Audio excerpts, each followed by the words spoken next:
తాకట్టులో ఉన్న బంగారాన్ని విడిపించి కొనబడును. మీ బంగారాన్ని బాబీ గోల్డ్ బయర్స్ అదే రోజు ఆన్లైన్ ధరకు కొని అప్పటికప్పుడే డబ్బులు ఇవ్వబడును. Contact number 7093169898. నమస్తే, వెల్కమ్ టు ఆదాన్.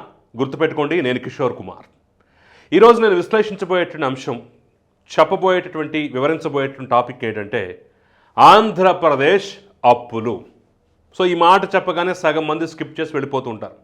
కానీ అలా స్కిప్ చేయకుండా పూర్తిగా చూడాల్సినటువంటి అవసరాన్ని, అగత్యాన్ని జగన్మోహన్ రెడ్డి మనందరికీ కల్పించాడు. చాలామంది మాకు లెక్కలు తెలియవండి, మాకు లెక్కల మీద ఇంట్రెస్ట్ ఉండదండి. సరే, జరిగిపోయింది. ఇప్పుడు మేము చూసినంత మాత్రాన, తెలుసుకున్నంత మాత్రాన ఏం ఒరిగిపోతుంది, మేమేమైనా ప్రభావితం చేయగలమా ప్రజలను కానివ్వండి, లేదంటే వ్యవస్థను కానివ్వండి, ప్రభుత్వాలను కానివ్వండి అని చెప్పేసి ఒక నిర్వేదంలోకి వెళ్ళిపోతుంటారు.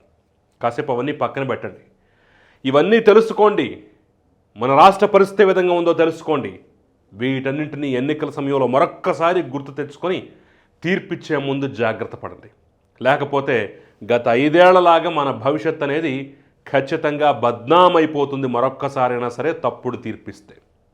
అందుకనే నేను మరీ ఇన్డెప్త్గా వెళ్లకుండా, అర్థం కానటువంటి ఏదో అంకగణితాన్ని తీసుకొచ్చి రుద్దే ప్రయత్నం చేయకుండా చాలా ఈజీగా అందరికీ అర్థమయ్యే రీతిలో మన ఆంధ్రప్రదేశ్ ప్రస్తుతం పరిస్థితి ఏ విధంగా ఉంది, ఎంత అప్పుల ఊబిలో కూరుకుపోయింది, ఆ సంఖ్య ఏంటి, దీని నుంచి బయటపడాలంటే ఏం చేస్తే బాగుంటుంది అనే అంశాన్ని క్లుప్తంగా కొట్టే తెచ్చేనటగా అనే విధంగా సింపుల్గా చెప్పే ప్రయత్నం చేస్తాం.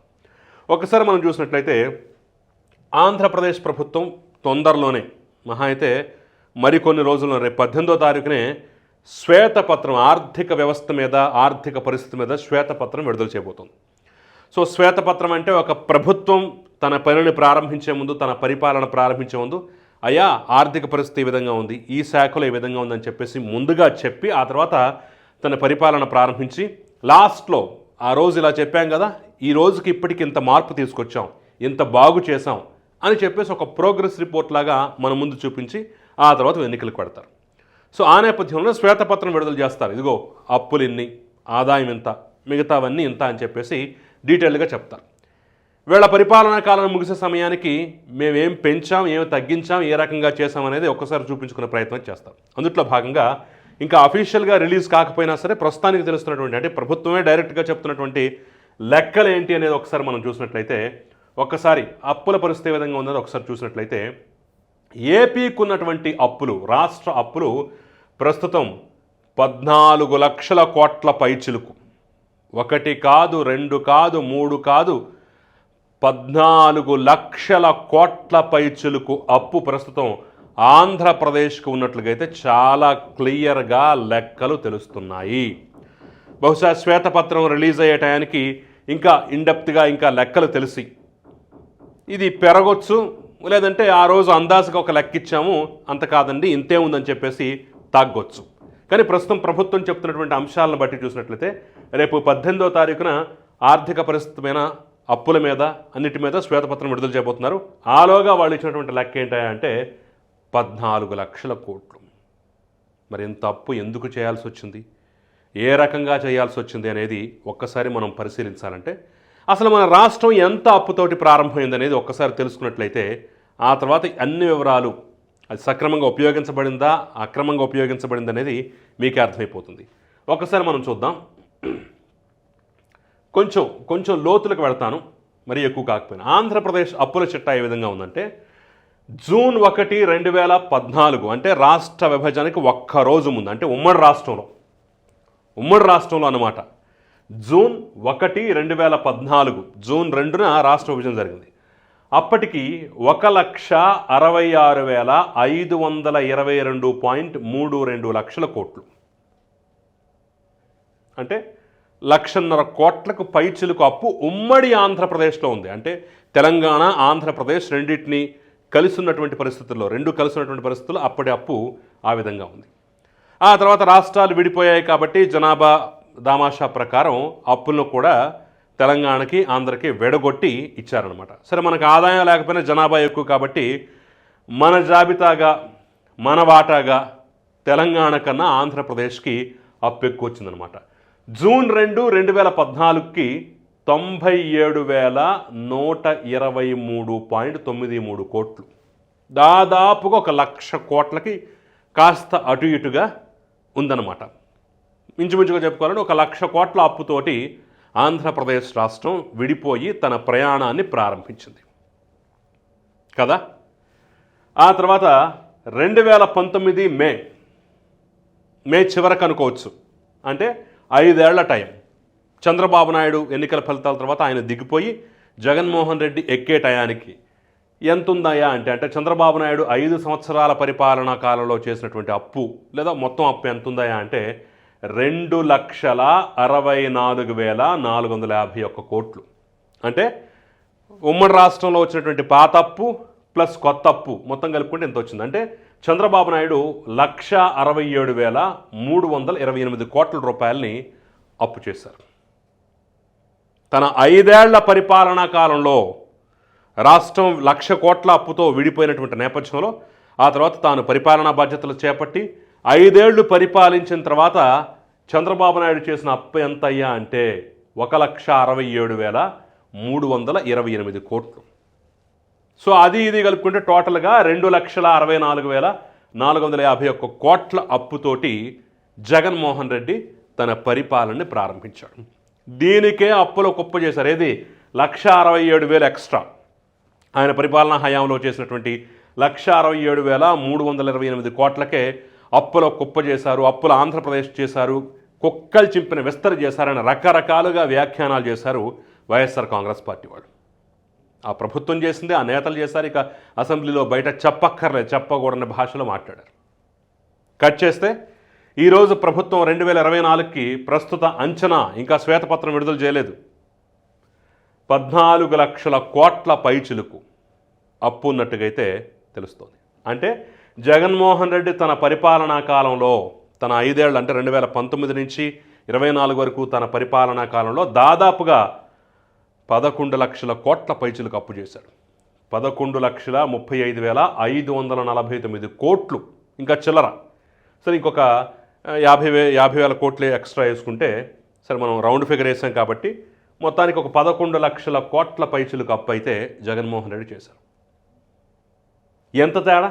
చంద్రబాబు నాయుడు తన 5 ఏళ్ల పరిపాలనా కాలంలో దాదాపుగా 16,000 కోట్ల లోటు బడ్జెట్తో ప్రారంభమైనటువంటి రాష్ట్రాన్ని గాడిలో పెడుతూ జీతాలు ఇస్తూ పిఆర్సీలు ఇస్తూ ఉద్యోగాలు ఇస్తూ కొత్తగా జాబ్ క్యాలెండర్లు సరే పూర్తి స్థాయిలో కాకపోయినా తన హయాంలో ఎంతో కొంత జాబులు నింపుతూ పరిశ్రమలు తెస్తూ ఆదాయాన్ని పెంచుకుంటూ ఆయన చేసినటువంటి అప్పు ఎంత అంటే 1,67,328 కోట్లు అయితే జగన్మోహన్ రెడ్డి పెద్దగా పిఆర్సీలు ఇచ్చింది లేదు, పెద్దగా ఉద్యోగాల కల్పన చేసింది కూడా ఎక్కడా లేదు, పరిశ్రమలు తీసుకొచ్చింది లేదు, ఆదాయాన్ని పెంచింది లేదు, అప్పులు చేస్తూ పప్పు బెల్లాలు పంచుతూ బట్టలు నొక్కుతూ కూర్చున్నటువంటి దానికి 11 లక్షల కోట్ల పైచిలుకు అప్పు అనేది జగన్మోహన్ రెడ్డి చేశారు.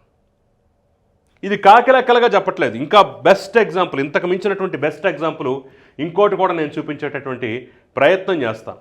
ఇది ఒక్కసారి పాత పేపర్లో పాత లెక్కలు ఒకసారి తిరిగేసినట్లయితే సరే ఇప్పటికిప్పుడు ఏదో నేను కల్పించి సృష్టించింది కాదు.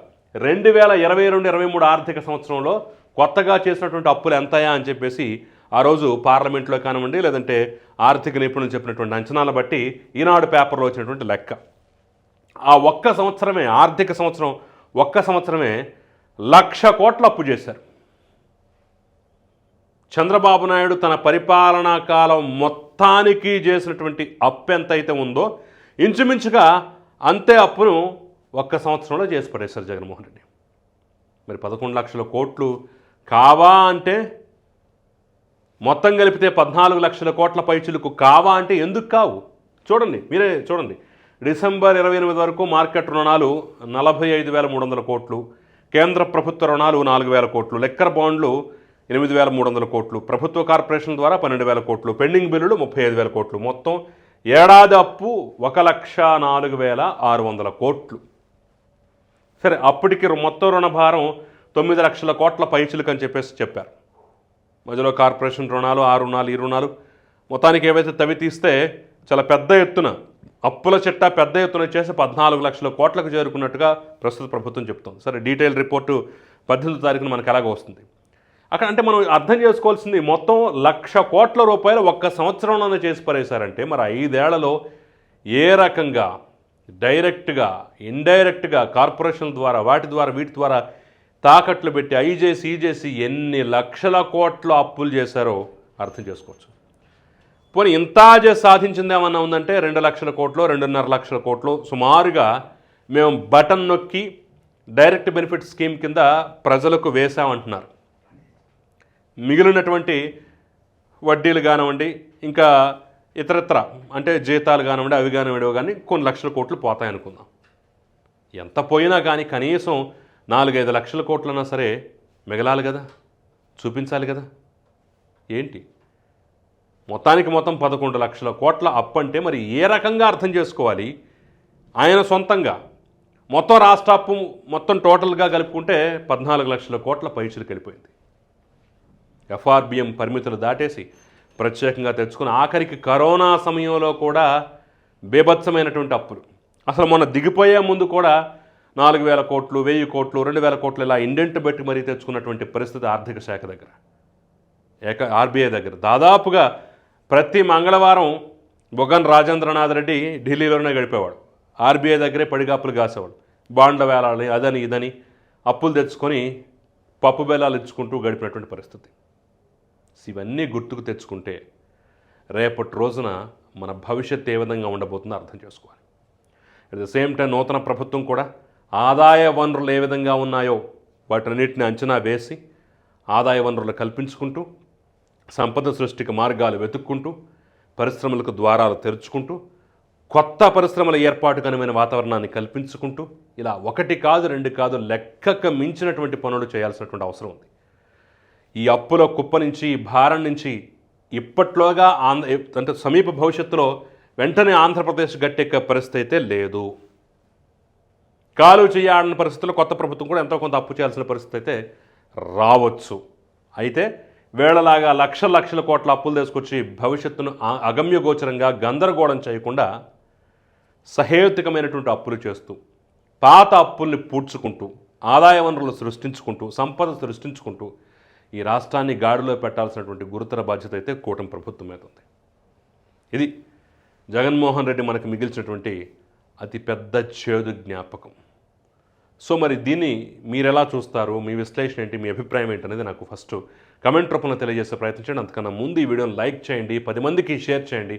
మన ఛానల్ని సబ్స్క్రైబ్ చేయడం మాత్రం మర్చిపోకండి. నమస్తే.